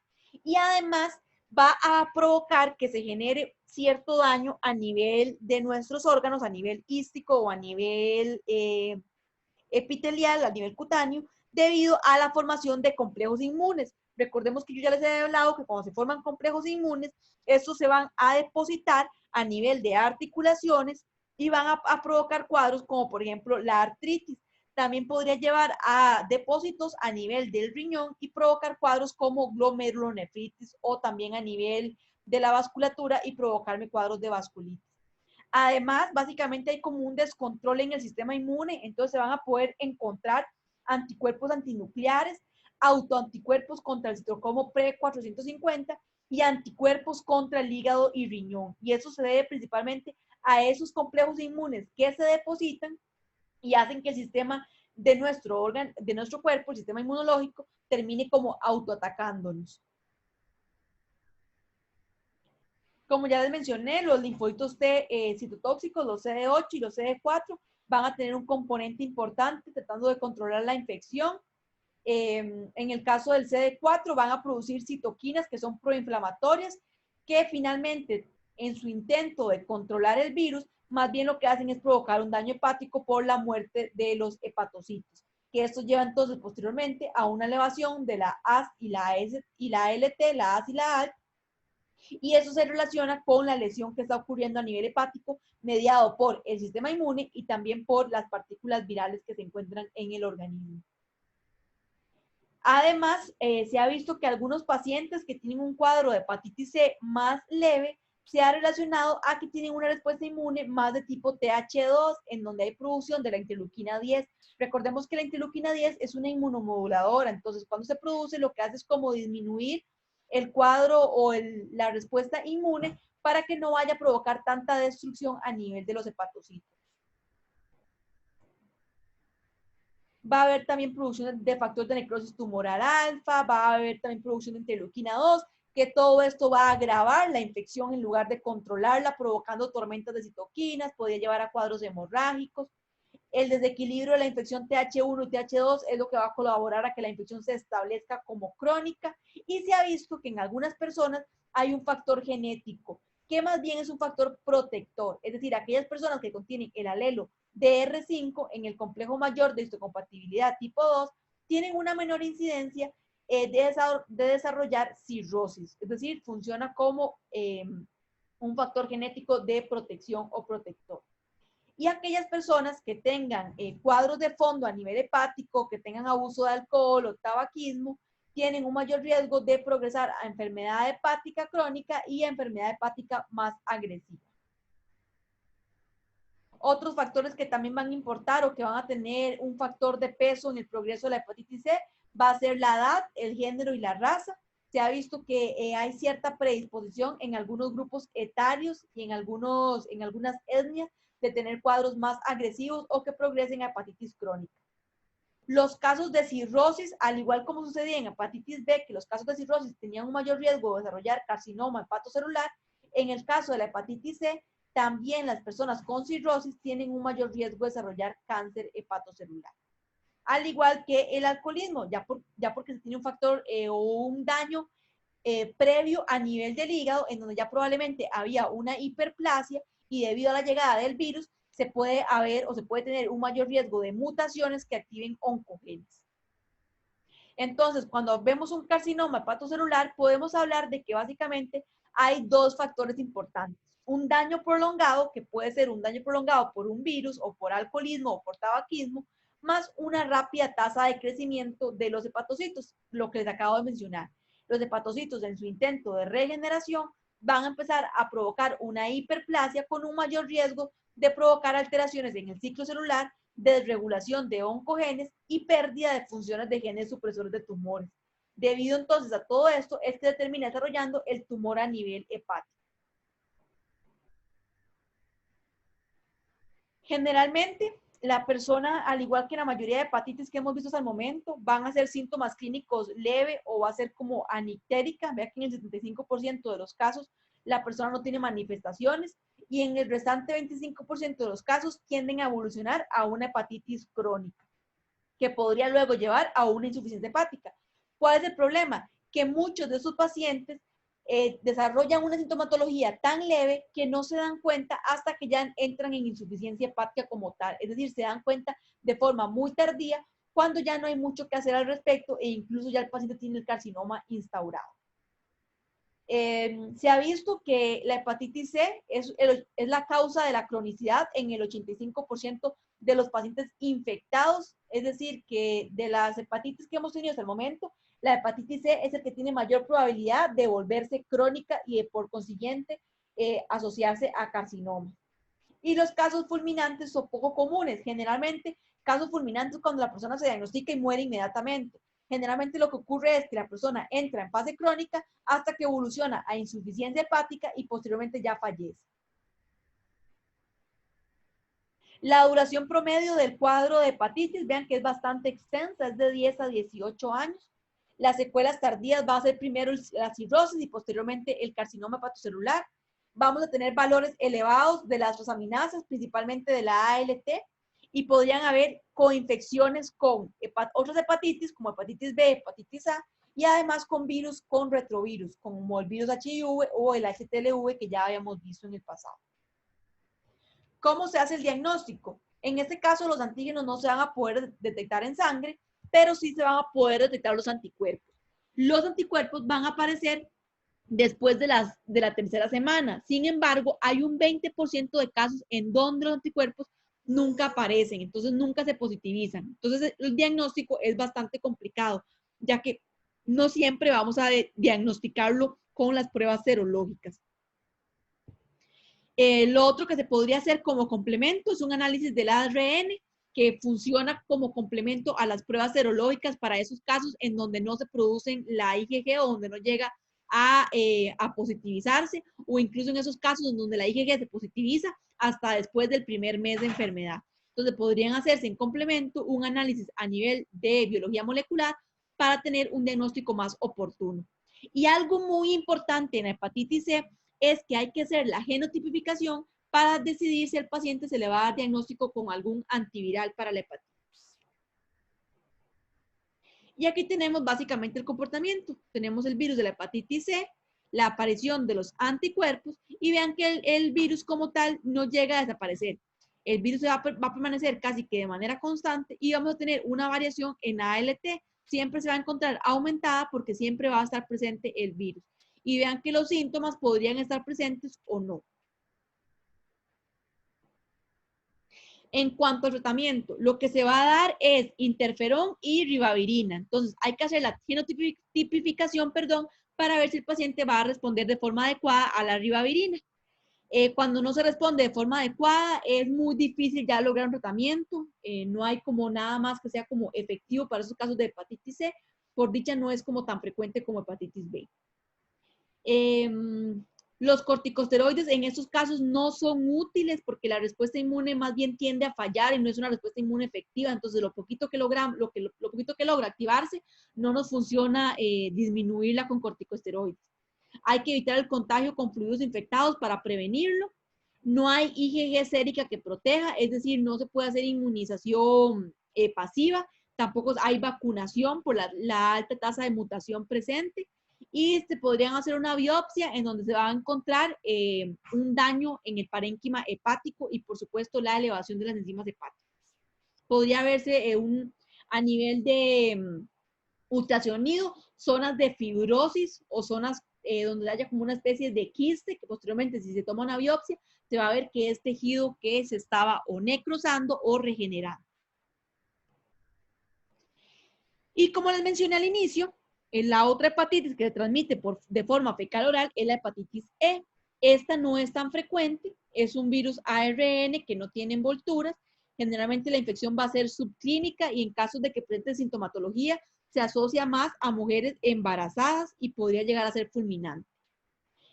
Cuando llega a infectarse población joven, está muy asociado a agua contaminada, al igual que hepatitis A, y no va a haber contagio entre personas, es decir, el contagio es nada más por fecal oral, a diferencia de hepatitis A, que sí podría haber contagio entre personas. Está asociado a países en vías de desarrollo, principalmente porque hay técnicas insalubres o mal manejo del agua. Está muy asociado a inmigrantes o a visitantes de áreas endémicas. Tiene un periodo de incubación bastante largo de 50 días y el diagnóstico se hace con la demostración de anticuerpo IgM específico. Yo de verdad esta prueba nunca la he visto que la manden a hacer aquí en Costa Rica.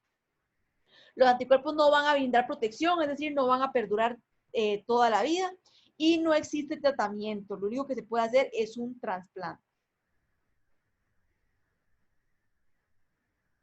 Y tenemos esta última virus causante de hepatitis, que en realidad también es bastante raro, incluso más que los anteriores, un virus ARN. La forma de hacer el diagnóstico es básicamente con PCR, va a replicar en linfocitos, generalmente va a ser asintomático y se ha asociado más a pacientes con VIH y con hepatitis C, pero es una enfermedad generalmente asintomática. Y aquí tenemos básicamente un resumen de los principales virus de hepatitis que hemos visto hasta ahora. Vea que no incluye el G, porque realmente es muy infrecuente.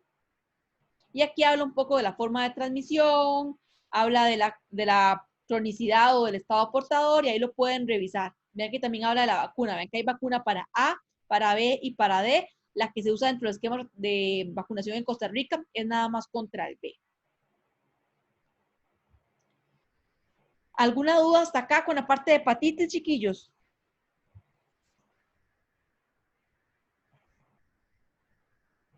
De mi parte no, doctora, todo claro.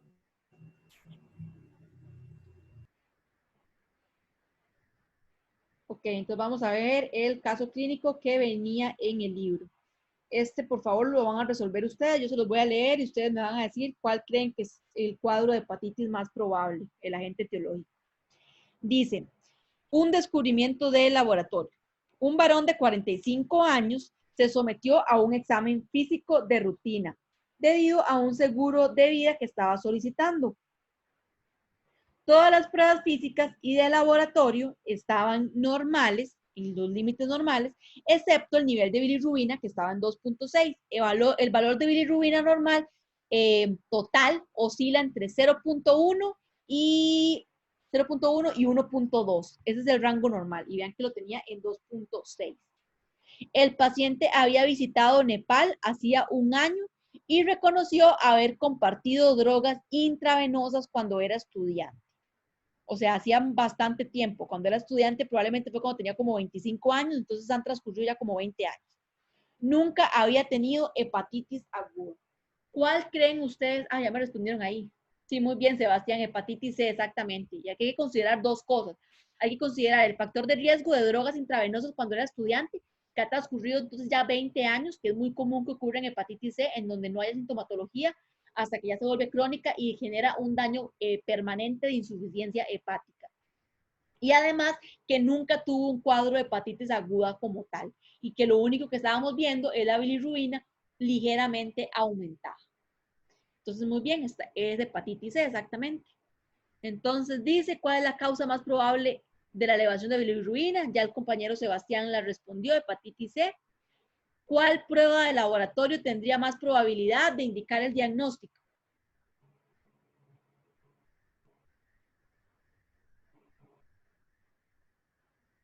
¿Cuál sería la prueba que se utiliza para hepatitis C? ¿Alguno la recuerda?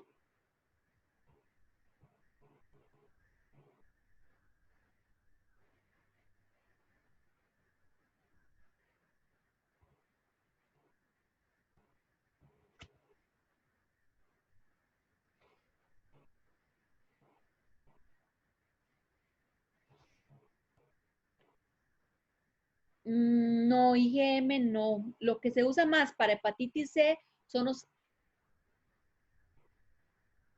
No, lo que se usa más para hepatitis C más bien son los anticuerpos IgG específicos. Recordemos que la enfermedad es crónica, chicos, y recordemos que probablemente la persona se infectó hacía 20 años. Ya la IgM no va a estar presente. La IgM dura como 6 meses como máximo. Entonces ya en este caso, la forma más fácil de hacer el diagnóstico y más probable es con la IgG específica. Es la forma más fácil, más barata y más rápida. Entonces lo que se hace es la opción B, anticuerpos IgG específicos que van a perdurar de por vida.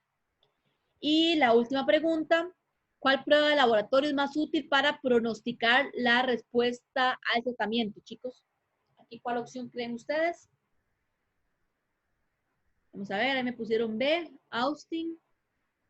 La opción B sería genotipo viral. Exactamente, como les mencioné, había un tratamiento específico que era interferón junto con ribavirina. Entonces, en estos casos, es muy importante hacer el genotipo viral para ver si va a funcionar el tratamiento. Y la última parte de la clase de hoy van a ser los virus transmitidos por artrópodos y otros virus zoonóticos. Vamos a tener un receso hasta las 8:25 de 10 minutos y luego volvemos con esta parte que nos hace falta. Ok. Vamos a avanzar un poquito más, pero no creo que la terminemos toda porque en realidad es bastante larga. Entonces, la siguiente parte de la clase de hoy va a ser los virus transmitidos por artrópodos y algunos otros virus que también son zoonóticos. En cuanto a generalidades de estos, los reservorios finales van a ser insectos o vertebrados. Generalmente los seres humanos van a estar o se van a introducir como hospederos incidentales dentro del ciclo viral, es decir, que van a ser en muchos escenarios casi que reservorios terminales, es decir, que en muchos escenarios la persona no va a transmitir la enfermedad a otra persona a menos de que haya un vector de por medio. Son virus generalmente ARN y estos virus zoonóticos están, por ejemplo, los arbovirus que se van a transmitir a humanos a través de insectos hematófagos, como por ejemplo los mosquitos, las garrapatas y algunas moscas. Hay otros que se van a poder transmitir también por excreciones de animales, también por vía conjuntival y también por contacto directo, que es como lo más o lo menos usual. Para empezar, tenemos los togavirus. Estos van a ser virus ARN envueltos, van a tener algunas glucoproteínas que les ayudan o que les dan la capacidad de hemaglutinación, al igual que influenza. Van a replicar en artrópodos infectados y en algunos hospederos vertebrados. En los hospederos invertebrados es donde se va a dar la infección persistente, que generalmente van a ser los vectores. Vamos a tener que son virus ARN con envoltura, los flavivirus, esta es la otra familia. Van a tener proteínas de cápside, proteínas matriz y proteínas de envoltura. Los flavivirus entre ellos están emparentados serológicamente. Aquí tenemos dentro de estos flavivirus el dengue, por ejemplo, por lo que hay reacción cruzada.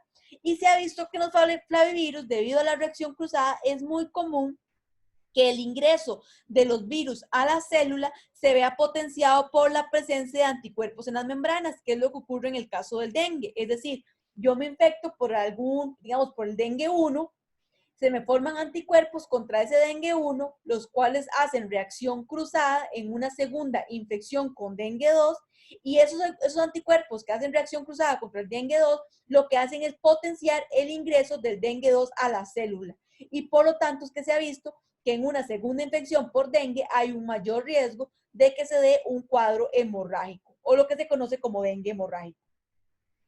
Estos virus van a salir por lisis y van a provocar también infección persistente en invertebrados.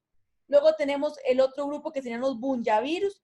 También son virus envueltos con algunas estructuras en su superficie como la glucoproteína G1.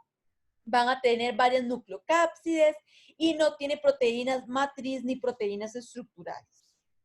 Luego tenemos los arenavirus, que van a ser virus ARN, que también son envueltos. Van a tener 2 nucleocápsides, un par de glucoproteínas. Estos arenavirus están asociados principalmente con lo que se conoce como fiebres hemorrágicas, en donde un ejemplo va a ser la fiebre de Lassa. Van a replicar en citoplasma y los arenovirus, que no se les olvide, están muy asociados a los roedores. Luego tenemos los filovirus, que estos van a provocar dos fiebres hemorrágicas fatales, conocidos como la fiebre de Marburg y la fiebre o ébola como tal. El ébola, a su vez, se va a dividir en 3 subtipos. Eso se debe a la clasificación genotípica que se hizo y se les puso el nombre según las regiones donde se encontraron. La región de Zaire, la región de Sudán y la región de Resto. Son virus ARN envueltos con proteínas de envoltura y de nucleocápside que van a salir por gemación. Luego tenemos los reovirus y enipavirus, que son menos frecuentes. Estos, en el caso de los reovirus, van a ser virus ARN que no tienen envoltura. Se transmiten también por picaduras de insectos y está muy asociado con garrapatas, el que se conoce como coltivirus, que es el más importante de esta familia de reovirus. En el caso de los enipavirus, los más importantes van a ser el hendra y el nipa. Y de estos dos les pongo muy poca información porque son muy raros de ver, y más aquí en Costa Rica. Y aquí tenemos básicamente como un resumen de todos los virus que vamos a ver a continuación. Están clasificados según lo que les acabo de mencionar en los más importantes, que van a ser el grupo o los géneros de los virus de togavirus, de flavivirus, de bunyavirus y de reovirus. Vean que los demás no se los anoté porque no son tan importantes o tan significativos. Aquí los más importantes o los más conocidos son los flavivirus, en donde tenemos el dengue, la fiebre amarilla, que son los que más circulan en el continente americano. En cuanto a la epidemiología de las enfermedades por arbovirus, vamos a tener que van a involucrar artrópodos, y vertebrados no humanos. Generalmente van a ser mamíferos y también algunas aves. En algunos casos, la enfermedad se mantiene de generación a generación. ¿Qué quiere decir esto? Que puede haber transmisión transovárica, lo cual es muy común que ocurra en las garrapatas. La infección en el artrópodo no va a causar daño como tal, es la infección persistente. Va a haber un periodo de incubación viral para que en ese momento se aumente la cantidad de partículas virales en el artrópodo y que al momento de picar se transmitan de forma más eficiente. En humanos la enfermedad va a ser de gravedad variable, en algunos casos puede haber viremia, en otros con sintomatología, en otros casos puede ser que haya viremia sin sintomatología. Y el hospedador va a ser también bastante variable y va a estar asociado con la sintomatología, es decir, las condiciones de la persona van a predisponer a que la persona curse sintomatológica o asintomática. La viremia transitoria, como ya les dije, también va a depender del hospedador. Entonces se ha visto que en algunos casos van a funcionar, en algunos casos esta viremia transitoria va a ocurrir en algunos hospedadores distintos al reservorio, como por ejemplo los humanos. Eso se asocia más principalmente a aquellas personas que tienen la viremia sin síntomas como tales. Otro ejemplo, además de los humanos, podrían ser los caballos, que también van a ser considerados hospederos terminales. Se habla en estos escenarios de un fenómeno que se conoce como hibernar, que son mecanismos que ayudan al virus a que permanezca entre estaciones donde no hay vectores, principalmente, por ejemplo, con las garrapatas. Las garrapatas aparecen en ciertas épocas del año, entonces básicamente el virus entra en un estado como de hibernación para mantener una viremia sostenida en otros mamíferos como aves y serpientes, y de esta manera, una vez que vuelvan a aparecer los vectores, empezar nuevamente el ciclo de transmisión. Los artrópodos no infectados se van a alimentar de un hospedero infectado, como por ejemplo un ave o algún otro mamífero, y después van a adquirir el virus y continuar así la transmisión. Entonces aquí vemos el ciclo de transmisión de los arbovirus. Tenemos el hospedador vertebrado, en donde hay virus, viene un vector, lo pica, adquiere el virus y luego va y se lo transmite a otro hospedador vertebrado. También puede ocurrir que ese vector, en lugar de transmitírselo a un hospedador vertebrado de origen animal, se lo transmita a un adulto. Y ese adulto va a seguir entonces va a seguir produciendo más partículas virales en su organismo, que van a venir otros vectores a picar, y así se va a dar la diseminación del agente viral. En esos casos va a depender también del estado del clima y del tiempo, del alimento de la persona, del espacio y de los sitios de reproducción. ¿Por qué es importante eso? Porque, por ejemplo, van a haber también ciertas épocas, por ejemplo, en este caso que es un mosquito, en donde el vector va a estar más predisponente o va a encontrarse en más cantidades y va a ser más fácil que se produzcan huevecillos, larvas y pupas que vayan a seguir manteniendo el ciclo o vayan a seguir transmitiendo el virus de persona a persona. Además, ese vector podría llegar a picar a lo que se conoce como vectores incidentales, como por ejemplo los caballos, y esos personas o animales incidentales lo que van a hacer es que adquieren el virus, pero el virus no se va a transmitir, es decir, va a venir otro mosquito, va a picar a ese caballo y no va a contraer el virus, es decir, aquí termina el ciclo como tal. ¿Cuáles van a ser los ciclos básicos de transmisión de los arbovirus? Vamos a tener 4 principalmente. El primero es el urbano, que es el que ocurre de mosquito a humano, de mosquito a humano. En esos, el artrópodo generalmente va a estar muy cercano al lugar donde viven las personas.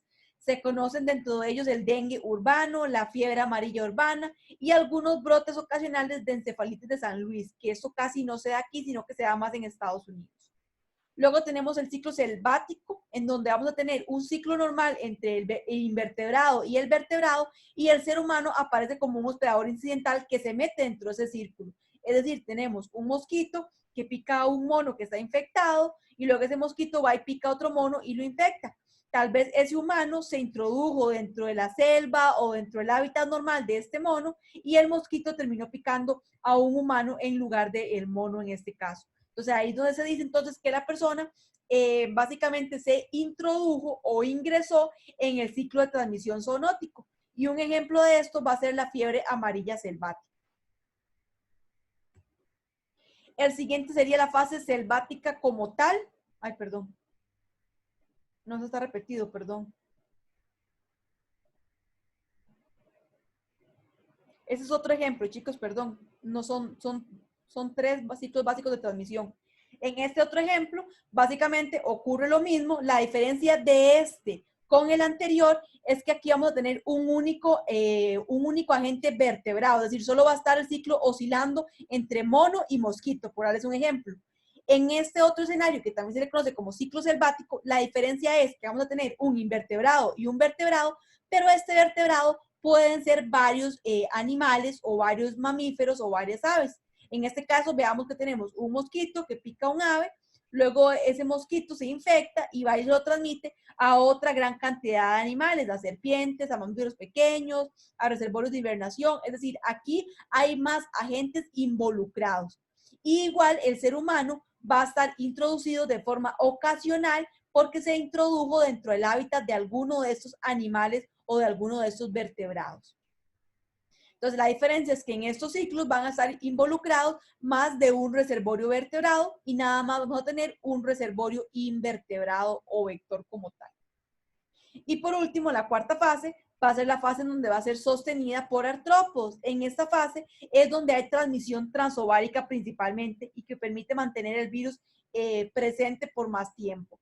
Entonces, las garrapatas van a seguir transmitiéndole a su descendencia el virus hasta que igual un ser humano se introduce dentro del ciclo normal de ellos o un mamífero y termina contaminándolo. Entonces, los ciclos básicos de transmisión va a ser el ciclo urbano, en donde va a estar el vector más en contacto con nosotros, el ciclo selvático, en donde tenemos un reservorio vertebrado y un reservorio invertebrado, el ciclo selvático, en donde tenemos un reservorio invertebrado y varios reservorios vertebrados, y el ciclo sostenido por artrópodos, en donde hay varios reservorios invertebrados y el ser humano se introduce dentro de ese ciclo. Pero aquí vean que no hay un reservorio vertebrado como tal que sirva como intermediario. En esto sí hay un reservorio vertebrado que está como intermediario, en donde el virus también hace una parte de amplificación o de replicación.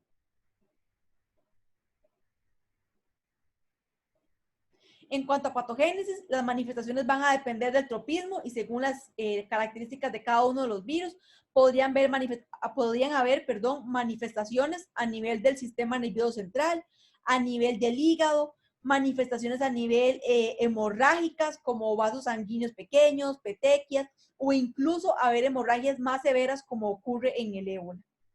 La infección humana va a iniciar con la picadura del vector y posteriormente se va a dar la viremia. El virus va a replicar generalmente en el sistema retículo endotelial o también el endotelio vascular y ya luego se va a dirigir a los órganos blancos. Va a ocurrir en cada uno de los órganos blancos necrosis e inflamación. Además, podría haber casos de fiebre. No siempre hay fiebre. Por ejemplo, en dengue a veces hay pacientes que manifiestan tener un cuadro febril, hay otros que no. Entonces, también va a depender de cada persona. Las patologías cerebrales, van a haber meningitis y encefalitis, en donde van a haber toda la sintomatología asociada de esta, con infiltrados mononucleares, daño a nivel del parénquima cerebral, destrucción de neuronas y también podrían haber cuadros hemorrágicos severos. Y a nivel del hígado podrían haber o podrían formarse unas estructuras que se conocen como cuerpos de Cohen-Sillman. Estos cuerpos básicamente son como unos pequeños tumorcitos o unas pequeñas masas eosinofílicas que se encuentran a nivel del hígado y que se podrían ver en el ultrasonido. Es como una necrosis hialina. También podríamos tener daños a nivel del riñón, principalmente en los túbulos renales, daños a nivel del corazón, en donde me provoca enfermedades más crónicas, Podrían haber cuadros hemorrágicos graves como el ébola que culmina en muerte o más leves como en fiebre amarilla o dengue. Podrían ocurrir los cuadros de dengue que no tienen complicaciones, en donde nada más hay fiebre y hay rash, o podrían haber cuadros complicados con hemorragias y una tormenta de citoquina. Entonces vean que es bastante variado y vamos a ir viendo cada uno de los cuadros conforme vayamos viendo los virus en específico. En cuanto al dengue hemorrágico, aquí ocurre lo que les mencioné anteriormente, que hay anticuerpos potenciadores debido a una reacción cruzada. Entonces tenemos que la persona tuvo una infección previa con otro dengue diferente, con un dengue 1, por darles un ejemplo, y en la siguiente infección, esos anticuerpos potenciaron o facilitaron el ingreso del virus a nivel de la célula. Entonces, en esos casos se va a complicar con choque, edema, efusión generalizada, hemorragias que podrían llevar a coagulación intravascular diseminada, podrían haber hiperplasias linfoides, podría haber además necrosis a nivel hepática que nos lleve a una alteración mayor en términos de la coagulación debido a que se da una disfunción del hígado y una menor producción de proteínas y por lo tanto de factores de la coagulación, de la cascada. Podría también haber disfunción de la médula ósea con una disminución de las plaquetas, los cuales nos va a agravar aún más los cuadros hemorrágicos y los cuadros de coagulación, y podrían además formarse complejos inmunes que activan al complemento y que nos llevan entonces a tener dolores articulares de tipo como artritis. En el caso del dengue, los dolores articulares no son tan evidentes como en la enfermedad de chikungunya, pero sí podrían presentarse. Y lo más importante del dengue hemorrágico es que ocurre una tormenta de citoquinas que nos termina dañando toda la vasculatura y agravando el edema y la hemorragia.